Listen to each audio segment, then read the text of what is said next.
Hello, everyone, and welcome to Spry English Deep Dive. I'm Emmy, and today we're going to take a closer look at our episode talking about family. But this time, we're going deeper. We'll explore useful vocabulary, important phrases, and simple ways to talk about your family, your relatives, and the people who are closest to you. And I'm not alone today. Our Deep Dive podcast is hosted by Lucy and Mark. Lucy and Mark will guide us through the language, explain the expressions, and help us understand how native speakers really talk about family. So, get comfortable, listen carefully, and learn with us.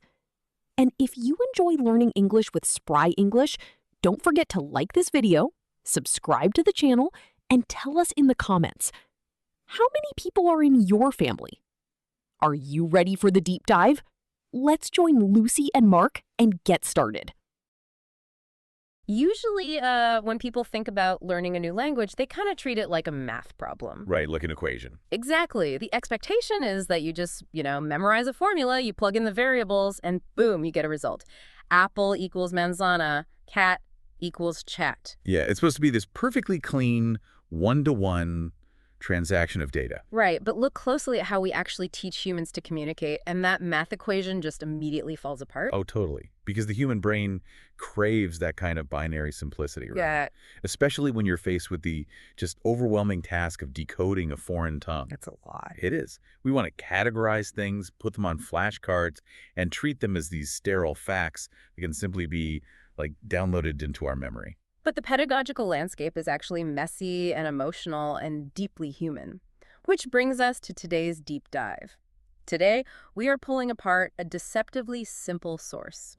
It's a transcript from a YouTube channel called Spry English. Spry English, yeah. And it's a daily life English lesson titled Talking About Family. And context is really crucial here, I think, because this is designed for A1 to A2 level learners. So, super beginners. Absolute beginners. We are talking about people just scraping together their first few hundred words of English.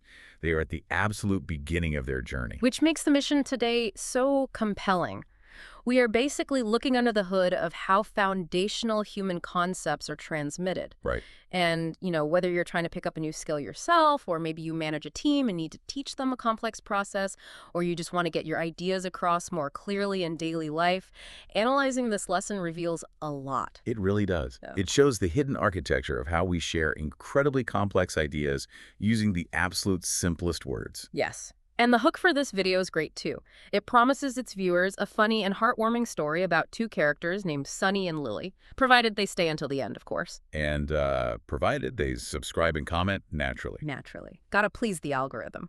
But that classic retention strategy of withholding a narrative payoff, it actually serves a massive educational purpose here, even though the viewer doesn't realize it yet. Well, okay, let's unpack this. Because before this lesson hands out a single vocabulary word, it starts with this deeply philosophical prompt for someone who barely speaks the language. It asks, what does family mean to you? Think about the cognitive load of that question. It's massive. It is. You are asking an adult learner to grapple with an existential concept using a vocabulary toolkit that is practically empty. Right. But the design is highly deliberate. The source defines family not by biology or genetics, but entirely by emotion. Yeah, it explicitly states that family means, quote, love, support, and people who care about you. Exactly. And I love this analogy. Throwing rote vocabulary at a learner is like tossing random items into a pitch-black closet. You might need the word cousin later, but you're going to be fumbling around in the dark trying to find it. That's a great way to put it. By starting with emotion, the lesson is building a brightly lit, labeled shelf. It gives the brain a specific, accessible place to store the data. But what's fascinating here is the science behind it. Oh, what's fascinating here is the pedagogy. Definitely. That is the underlying mechanism of emotional anchoring. Emotional anchor. So, our brains simply aren't hardwired to retain abstract lists of disconnected data. We just forget it. We do. We are, however, exceptionally good at remembering how things make us feel. The amygdala, which processes emotion, is heavily tied to the hippocampus, which forms memories. Oh, wow. So by defining family through love and support first, the lesson is physically optimizing the brain for retention. That is so smart. And then once that emotional shelf is built, the lesson grounds the concept in lived reality. Right, it gives examples. It contrasts a small family, so a mother, a father, and a sister living in the same house, with a big family that includes grandparents and cousins who meet every weekend. It connects those abstract nouns to tangible actions. Grandparents aren't just, a branch on a genealogical tree. Right. They are the people you see on Saturday afternoons. The language is instantly mapped onto the learner's own life experiences. And then the vocabulary list naturally flows from that grounding. The lesson lists things like family members, mother, father, parents, brother, sister, grandmother, grandfather, cousin.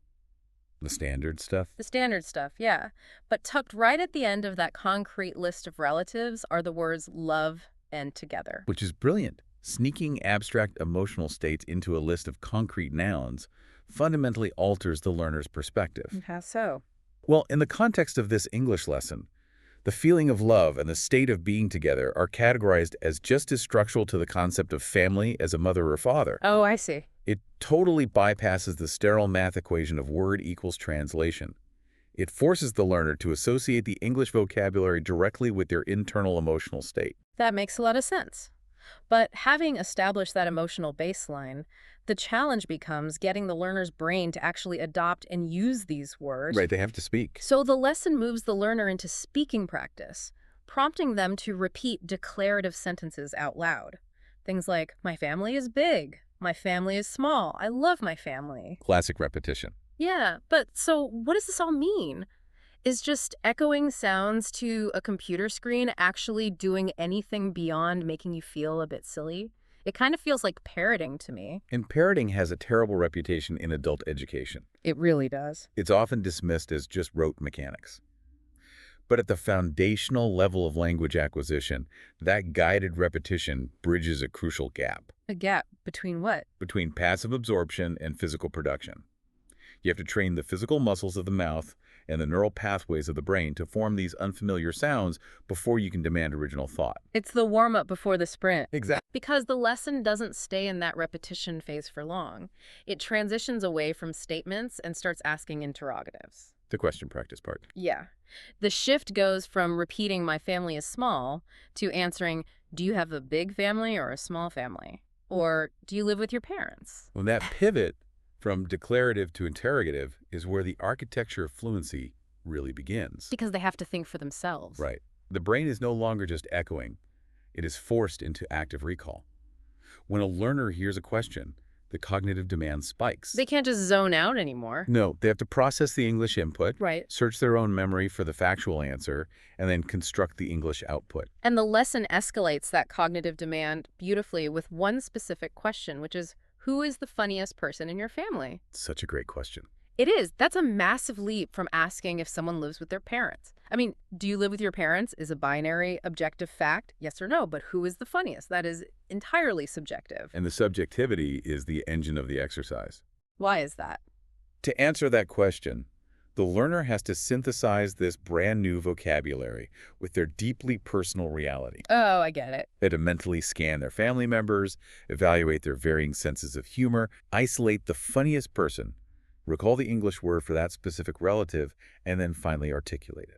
It almost acts as a cognitive trick. The learner is so focused on the complex task of evaluating who the funniest person is like, they're picturing a goofy uncle or a sarcastic sister, that retrieving the English vocabulary becomes a secondary action. Yes, the language stops being an abstract theory they are studying and becomes a lived tool they are using to express a genuine opinion. And when language becomes a vehicle for personal expression rather than just an object of study, retention skyrockets. Exactly. The lesson forces the learner to attach the word uncle or sister to a specific memory of laughter. That neural connection is exponentially stronger than just staring at a flashcard. So having built the emotional foundation and wired the vocabulary to the learner's personal reality, the lesson deploys its promised hook. The story. The story of Sunny and Lili. Here's where it gets really interesting, because if you want to test whether a learner has truly internalized the concept of family as an emotional construct rather than a biological one. You test the boundaries of that definition with a narrative. And the choice of characters for this narrative, highly strategic. Yeah, we get a classic fable setup. Sunny the dog barks, Lily the cat hisses, and they just avoid each other. Typical cats and dogs. Right, but the inciting incident happens when Lily gets stuck in a tree and starts meowing in panic. Sunny hears her, runs over, and barks repeatedly until the owner comes out to rescue the cat. A regular hero. Yeah. And after that single event, the hissing and barking stop. They sleep and eat together, and the source explicitly states, quote, "Now they are best friends. Now they are family." It is an enemies to friends character arc distilled to its absolute minimum viable vocabulary. It really is like a Hollywood script boiled down to A1 English. But it strikes me that using animals, a cat and a dog, is almost a cheat code for a language teacher. What do you mean? Well, it completely bypasses any human cultural biases about what a family should look like. Oh, that is a crucial observation. If we connect this to the bigger picture, if the story featured human characters, a learner might bring their own cultural baggage or preconceived notions about family structures or gender roles or social hierarchies. Right, they might get distracted by all that. Exactly. By using a cat and a dog, the lesson creates a blank slate. The animals literally speak different languages. One barks, one hisses. They are not the same species. They start as sworn enemies. And the story loops perfectly back to the very first minute of the lesson, where family was defined as love, support, and people who care about you. Yes. Sunny recognizing Lily's distress and taking action to protect her, that is the behavioral manifestation of that exact definition. Narrative serves as the ultimate cognitive scaffold here. You can explain the abstract concept of support all day long, but when you show an animal crossing a species divide to save another, the learner's brain contextualizes the vocabulary instantly. It makes it real. It proves that family isn't about shared genetics. It is entirely about shared care. And the brain holds on to that narrative structure because we are fundamentally storytelling creatures, right? Like, we organize our reality through narrative. We do. If you just give someone the definition of support, it fades. If you give them the image of a dog barking at a tree to save a stranded cat, they remember it forever. The vocabulary becomes the byproduct of understanding the story. The learner is so invested in the resolution of the conflict between Sunny and Lily that they are unconsciously absorbing the English syntax and grammar used to tell it. That's brilliant. But the emotional peak of the fable isn't the end of the line, because a lesson still needs to ensure the practical comprehension goals were actually met. Right, you still have to test them. So the video moves into a mini quiz time, addressing the viewers directly as friends and asking 3 incredibly basic questions. Who climbed the tree? Who barked for help? And are they enemies or friends now? Looking at that structure, the quiz operates entirely differently than standard academic testing. It's practically frictionless. Lily climbed the tree, Sunny barked, they are friends. There are no trick questions, there are no complex grammatical traps. It feels designed to guarantee a 100% success rate. Which is vital for adult language learners. They often battle massive amounts of vulnerability and frustration. Oh, for sure. It's so humbling to learn a new language. It really is. And traditional testing usually seeks to expose what a student doesn't know, which triggers anxiety and impedes cognitive function. This quiz does the exact opposite. It fills them up. Yes, it is an exercise in confidence building. It validates the learner's time and effort, signaling to them, hey, you successfully understood a story in a foreign language. It synthesizes the entire journey. The architecture here is just incredibly robust. It begins with the abstract, philosophical concept of family. It equips the learner with the grammatical tools to discuss it. It forces active recall through subjective questioning. Yep. It contextualizes everything within an emotionally resonant narrative. And then it concludes by cementing the learner's confidence. But, the instructional design doesn't stop at the quiz. Oh, right. The final step is moving the learner from a solitary observer to an active participant in a community. The transcript ends by asking the viewers to leave a specific comment. It asks them to comment, "My family is wonderful." Taking the passive act of watching a video and turning it into a public communal affirmation. Exactly. It mirrors the very theme of the lesson, connection and support. And the creators even note they can't wait to read the answers, which completes that feedback loop. It's a very welcoming environment. And for anyone listening to this deep dive, the mechanics at play here extend far beyond a beginner ESL class.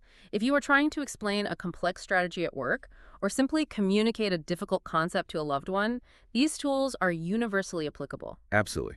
Leading with empathy, forcing active synthesis through subjective questioning, and framing abstract concepts within simple narratives. These are the foundations of effective human connection in literally any field. You just don't need impenetrable jargon to communicate profound ideas. Sometimes clarity comes from stripping away the complexity. Which actually brings us to a rather profound implication of this lesson, something worth considering long after this discussion ends. What's that? Well, the Spry English video explicitly teaches these beginners that a family is forged through protective action and support, just as Sunny the dog saved Lily the cat. It defines the deepest human connection purely by behavior, not by blood or biology or being of the same kind. Right, it's all about what you do. Exactly. It makes you wonder how much we overcomplicate our own social structures. That is such a good point. If a foundational language lesson distills family down to the simple act of showing up and caring for someone else, how might we benefit from rethinking the way we categorize our own relationships in complex adult society? We do often rely on default labels and biological ties to define who matters to us. We do. But the real fluency might just be realizing that actions and care are what truly define our connections, and the labels are just the language we use to talk about them. Well said. Keep questioning the definitions you've been handed, keep looking for the story behind the words, and we will catch you next time.